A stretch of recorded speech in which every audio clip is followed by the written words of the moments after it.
Hello, everybody. I'm going to just talk about Wayward Pines and the Ark and the Cube a little bit, and not sure when I'm going to get into the rest of the stuff that I want to get into. I actually started this morning out feeling like I had to do a video, and it's just been the whole day working on it, and I don't know when it's going to be finished, but I'm still working on it. But this just popped into my head to do, so I'm going to start here. And hopefully you'll find this interesting. Wayward Pines is a TV show. Obviously, I don't know when it was on, just a few years. I don't know if it's still going on. It might still be. I don't watch TV, so I mean, I used to watch this actually before Father woke me up, but yeah. Anyway, so I was just going to talk about Wayward Pines here. Oh, and if you want to know what it is, we're going to discuss that. So, Wayward Pines is a town in the year 4028, when civilization has died out and all that's left is a settlement nestled in the mountains built to keep out genetically mutated human leftovers called Abbeys, short for aberrations. The quaint mountain town is metaphorically and literally an ark for mankind, established 2,000 years ago when great scientist David Pilcher, whom we know as timid Dr. Jenkins, foresaw the coming of the aberrations and selected a sample of humans to ensure the survival of the human race. So, what happened is he gathered a bunch of people and put them on an ark, so to speak. I just wanted to point out they do call it an ark. And here's the timeline. We have 1996. At 30 years old, the young David Pilcher discovers the human genome is changing due to our own destruction of the planet. He dedicates himself to finding a way to preserve humanity. 1997, Pilcher sets up a lab and drops his inherited millions into researching suspended animation. At 31 years old, Pilcher successfully suspends a rat. He begins fabricating suspension units for human beings, but he needs more money, more support, more people. 1998, Pilcher tries to get people to follow him, but doesn't find much support in the academic community. He begins focusing on people who are willing to leave their current lives behind for a better one in the future, people who can help him rebuild civilization, his inner circle. He finds a few, his sister, hypnotherapist, down on his luck security guard, and everyone who works in the eventual superstructure. 1998. Meanwhile, Pilcher searches for a beautiful yet naturally walled-in town, a safe zone for humanity to reawaken. He discovers the real town of Wayward Pines, Idaho. 1999. Arnold Pope begins abducting people. The first abductee is Dr. Charles Keene. Later, he abducts Beverly Brown, who was in the town of Wayward Pines to sell Y2K software protection to the local school.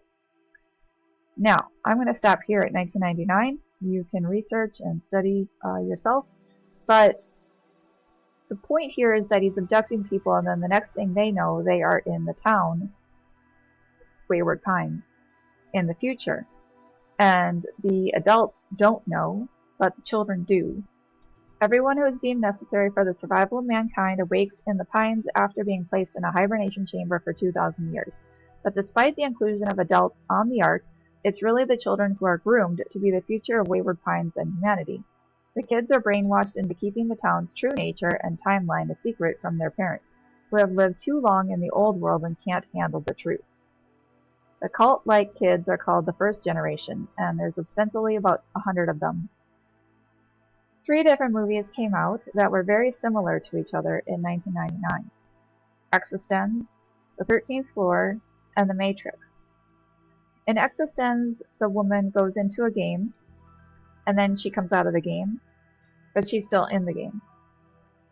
And in 13th Floor, they are in a game, and then they come out of the game, but they're still in the game.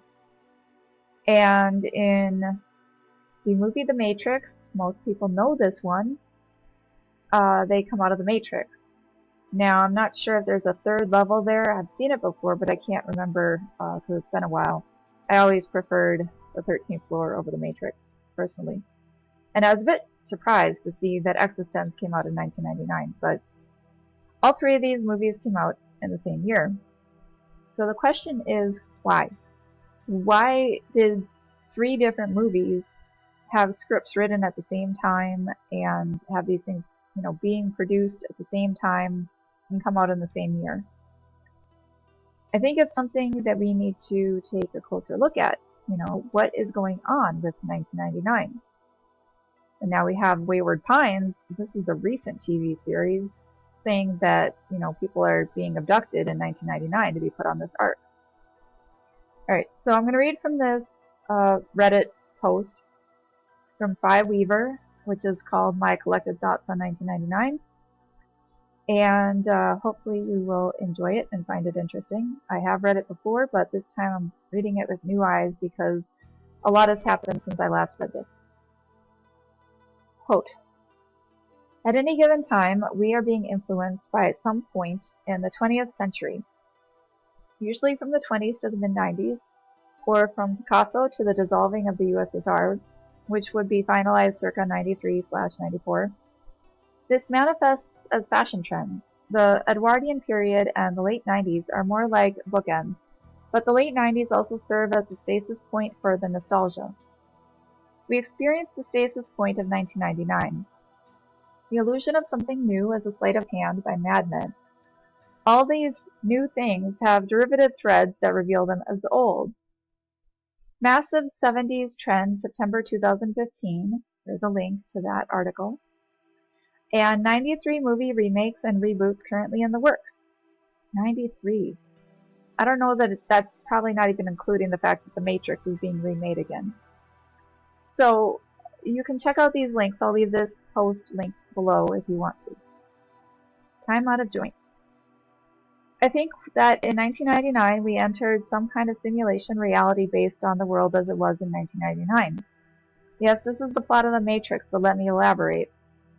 I believe that 1999 represents the true present. It is outside the formal run of history, but it is also the tipping point before the manifested future. By future, I don't mean a specific date, I mean future as an aesthetic. The future is really only an idea formulated by 20th century sci-fi. Tight white jumpsuits, jetpacks, glass buildings, etc. So you only really arrive in the future when it looks like the future. So the future is a fashion or a style, not a particular date. The film The 13th Floor illustrates all this. Now, how would such a matrix function? It would need to provide the illusion of forward progress without really moving forward. We have the miniaturization of technology, which has the effect of emperor's new clothes in terms of progress. Notice that there is never quantum leaps in progress in the really important areas such as energy and biotech. We still have AIDS and cancer, and we still rely on fossil fuels. In order to truly be progressing, we would have to be advancing in those sorts of big picture domains, and not just new iPhones every year. What I think this matrix is doing is rotating like a kaleidoscope. This provides the illusion of difference, or progress, but is really more akin to rearranging furniture in the room. When this rotation to a new position happens, it causes minor glitches in reality. It has to create small changes, but never really take us outside of the then of the 1999 period. We certainly won't have the 2015 future as projected in Back to the Future 2. Follow this. The clothing and fashion from the first season of the Brady Bunch to the last is very different. It ran from the late 60s to the mid-70s. However, if we saw someone from 2003 or even 1999 walking around today, we wouldn't be taken aback by their appearance or clothing style. Cars from 2004 don't look that different from cars from 2014, etc. If a pop music song from today was released in 2004, it wouldn't feel out of place. This is in contrast to past decades. For example, by 1994, the 80s were already a nostalgic, encapsulated idea, an era that had come to a close. There wasn't this leakage of it into the mid-90s with music and fashion. It was retro. You could throw an ironic 80s themed party, for example, but how would you throw an ironic retro party based on 2004? It wouldn't feel retro at all. I do believe that this is a temporary matrix, however, and will probably end in the next couple of years or so, because the illusion is wearing thin. Take the idea of a hipster, for example. Their fashion sense is already an eclectic nostalgia of past decades all boiled down into a look. Therefore, they cannot really be a post-hipster. You cannot parody a parody. We've reached some sharp end of an asymptotic curve and are ready to break through the membrane into something else. You see, it all really began with Picasso and the introduction of the modern aesthetic, which broke down the world of the Edwardian gentleman and his white man's burden. Certain endpoints already occurred within the 20th century itself. The art and literature of the 20s and 30s, for example, has never been surpassed. As for modern art, it peaked with Pollock. The 60s and the moon landing represented the peak of modernism. After all, what were the 1970s but a whining reprisal of the 60s? We were past postmodernism by the early 90s. How can the 21st century be anything more than a digital parody of the 20th? There is the pre-ironic era ending somewhere towards the late 90s, and then the post-ironic era after the millennium. This is an important point because notice that you can only reboot pre-ironic art and styles. That is why all the big film reboots are things like Ghostbusters, Ninja Turtles, and so forth. You can't really reboot post-irony, say something from 2005, because it would be like a hipster parodying another hipster. It would be redundant. So there is this pre-irony innocence up until about the late 90s. The phenomenon of synchronicity began with the death of Kurt Cobain, but I still think it's positive. Sync has a quality of concrescence.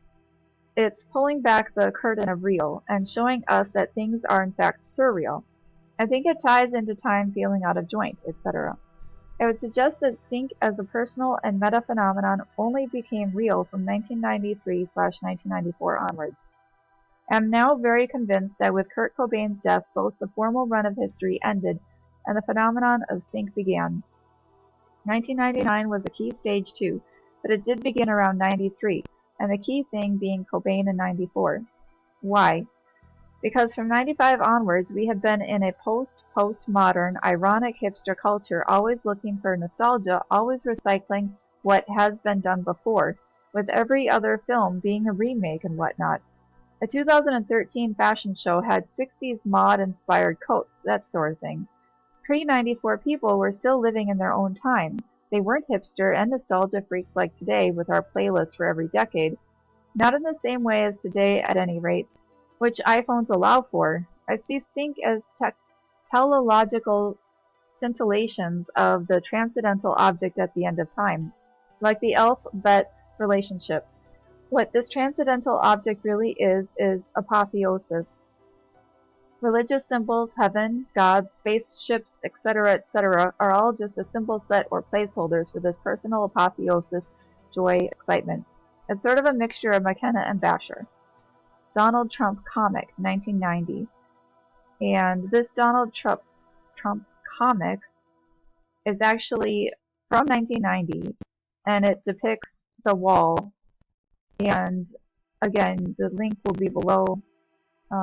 You can see this for yourself, clearly showing Donald Trump. Trump, you see, Shay Trump, Trump.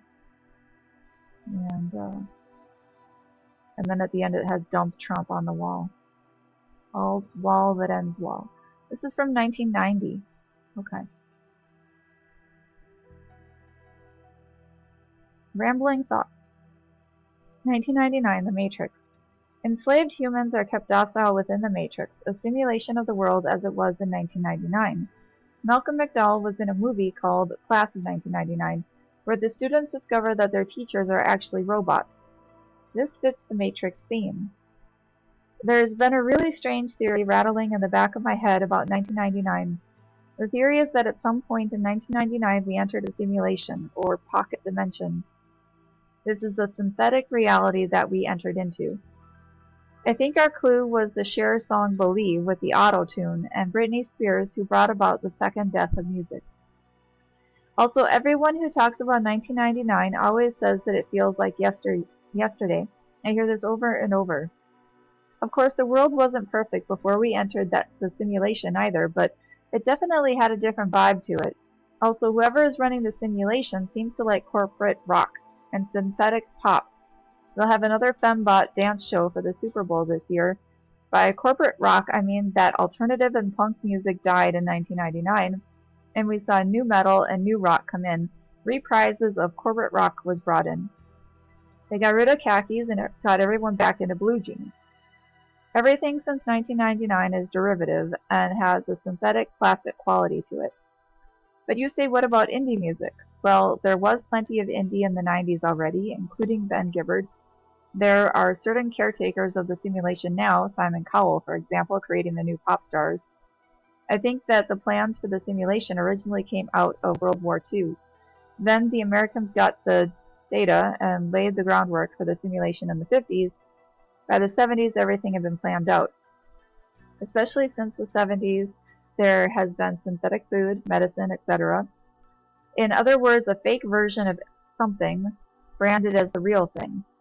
Trying to find a real version of anything nowadays is damn hard. They don't even let GMOs be labeled. Waiting for the next iPhone is sort of a symbol of the linear future. However, what people aren't seeing is that all the component improvements on the iPhone are now on a sharp curve towards good enough. For a screen that's small, how much more resolution can the human eye use? For consumers, how much better does the camera need to be, etc.? In other words, beyond a couple more generations, the iPhone will be good enough, and the consumer fetish spin doctors won't be able to convince you that there is something worth buying anymore. This is a metaphor for all other things too. McKenna mentioned that he felt that the formal run of history ended sometime in the early mid-90s, and then moved into the postmodern malaise, paraphrasing. He talked about going into art galleries and seeing an eclectic mishmash of decades and postmodern artists not having their own original point of view. This is also the time that the recycling campaigns got introduced to us in elementary schools. Now the regurgitation can no longer be hidden by the ad agencies. It's apparent for all to see. Soylent Green isn't people, it's history and old ideas being served up and eaten. Cars from 2013 look like cars from 2003. The fashion industry recycles the 20s to 90s in shorter and shorter cycles. Almost all films nowadays are remakes or reboots. Hipsters wear flannel shirts, buy vinyl, dress in eclectic clothing from past decades. They're basically recycling old ideas in shorter and shorter cycles. What we call art nowadays is nothing more than eclectic nostalgia boiled down into a product. History is being packaged and sold to us in streets of gentrified urban regeneration. Starbucks is like the Borg implant that assimilates the body of the cities and paves the way for other cold glass shrines to the cult of consumerism. That is what we are left with now. Old ideas packaged as new products. Not hoverboards or jetpacks, just cycles of waiting for the next iPhone. The iPhone is like a nostalgia singularity from sharing childhood memes to your 80s playlist. The illusion of a linear march into the future is a sleight of hand by the advertisers trying to convince you that there is something new under the sun. However, the apotheosis is I don't see it as something Baroque or Byzantine. It's not being an angel sitting on a cloud flying a starship to Alpha Centauri or walking around in white robes and sandals on the fifth dimension. No, those things are just limited symbols of the true apotheosis, which is living your bliss. A personal sync-filled solipsistic journey towards living your bliss. This man-to-God transition is essentially about turning inside out, bringing the interior landscape and making it manifest into the external world. That has been the collective human experience, bringing out the inventions from the human imagination and laying them onto the exterior world of rocks, water, and trees, all of which happen to be fractal in structure, which lend themselves to the workings of a holographic model. It is a personal time wave, though. The tone of the past 15 years has been that of an eclectic personal journey, and a move away from collective imagination. We no longer all watch the same music on MTV at the same time. Instead, we have personal playlists. So this turning inside-out process has moved away from the collective and towards the personal. The other shift that people have noticed is that primary colors have gone from red, yellow, blue to red, green, blue. They remember red, yellow, blue from art class. This one is explainable and isn't too mysterious. Computers use red, green, blue, and painters use red, yellow, blue. However, the RGB primary colors didn't really enter the public consciousness until about the mid-90s, as most people were not familiar with computers yet. What is interesting is that this is about the same time period that people noticed the sun getting whiter and commenting that the colors in nature seem more saturated in the 70s and 80s. I do think that this time period is some kind of shift point in time. This early 90s period is also when a lot of people remember the alternate New Zealand location. I oh.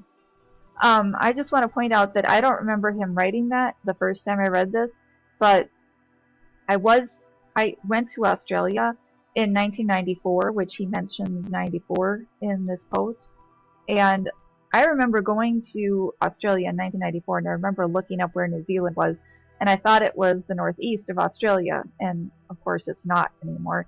But it's interesting that he points this out. This early 90s period is also when a lot of people remember the alternate New Zealand location, i.e. east or northeast of Australia from the classroom. The so-called Mandela effect, another example of synchronicity.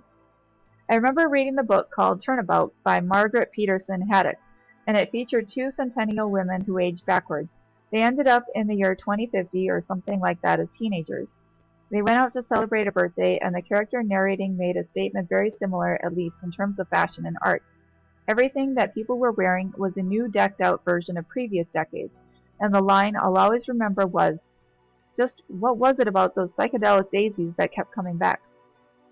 Apparently it was the fourth or so incarnation of flower power being in vogue.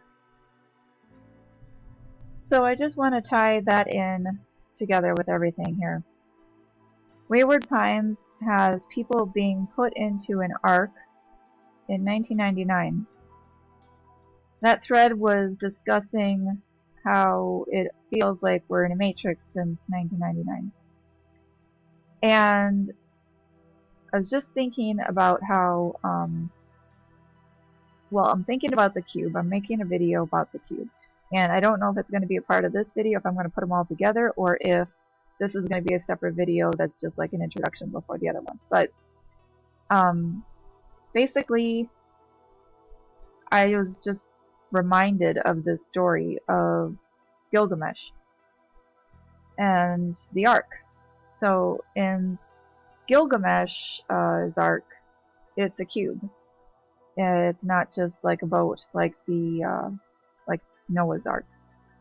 And the stories are similar in some ways, but they're not in others. And just going to discuss what the story says. Okay.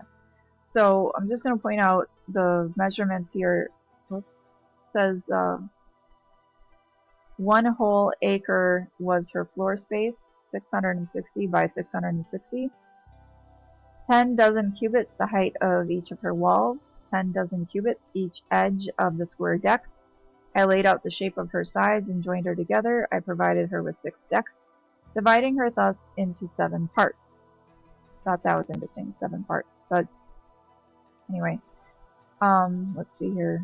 I guess I'll just read this, not promoting this. I'm just reading it for study, okay? I'm not going to read that name though. This name here. He sealed his ark with pitch, took all the kinds of vertebrate animals and his family members plus some other humans. Shamash the sun, the god, showered down loaves of bread and rained down wheat. Sounds like manna to me. Then the flood came, so fierce that the gods were frightened by the flood and retreated, ascending to the heaven of Anu. The gods were cowering like dogs, crouching by the outer wall. Ishtar shrieked like a woman in childbirth. The sweet-voiced mistress of the gods wailed. The olden days have alas turned to clay, because I said evil things in the assembly of the gods. How could I say evil things in the assembly of the gods, ordering a catastrophe to destroy my people?